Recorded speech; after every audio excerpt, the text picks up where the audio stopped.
Vengeance, sweet, the sweet taste, revenge, doing right what was wrong. Call it whatever you want. That was beautiful. Troy Aikman, the NFL refs, Washington Commander fans, Caleb Williams haters, chew on that.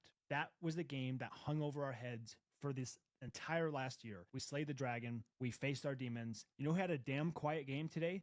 Tyreek Stevenson. When you have a quiet game as a corner, you're doing something well. Jaden Daniels looked awesome at moments. We cannot get this guy on the ground. We cannot sack this guy. When it mattered most, Jaden Daniels dropped that ball. Caleb Williams in the fourth quarter in crunch time, in clutch situations. This man put his nuts on the table again and doubled down, won us the game. Jake Moody, what a freaking introduction to the Chicago Bears. Came in and booted 4 field goals on his first appearance as a Chicago Bear. But the atrocity that were the refs. How many times are you going to call a formation penalty?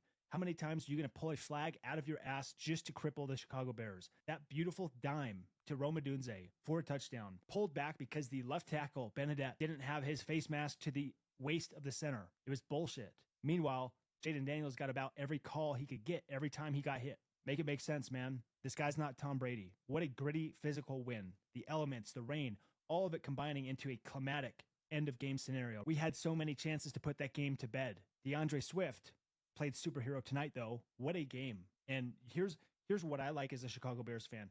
Going into the bye week, we knew that our running game was hot garbage. We also knew that we couldn't stop the run. What looked a lot better tonight? We ran the ball with attitude, with efficiency all game long. Not very many times at all do I remember us getting swallowed up in the backfield. The offensive line played a hell of a game. Smash mouth, running it down their throat, daring them to stop us. Dan Quinn, what the hell was that challenge that you threw?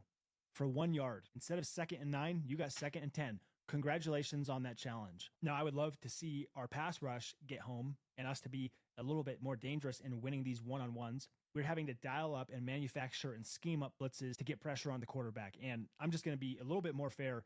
Jaden Daniels is among the hardest quarterbacks to get pressure on. Very frustrating to play against him. And Washington fans, I hope you understand that because this guy is a talent. We all know that. You know that. I don't have to tell you anything new. It's nice to have Kyler Gordon in there. Him and Jaquan Brisker being able to send them off the edge on blitzes is going to be a game changer for our defense, and having that back, just a taste of that today was great. This is the type of stuff that you go into the locker room and you hang your hat on. We were really never stopped. I mean, we were getting chunk plays. We were driving the ball down the field. Washington's defense really had nothing for us, but they were a bend but don't break. We've got 3 wins in a row. Don't let Ben get hot. We've got the Saints next week, and if the Bears have changed and we are different and we are better, go out and beat the Saints.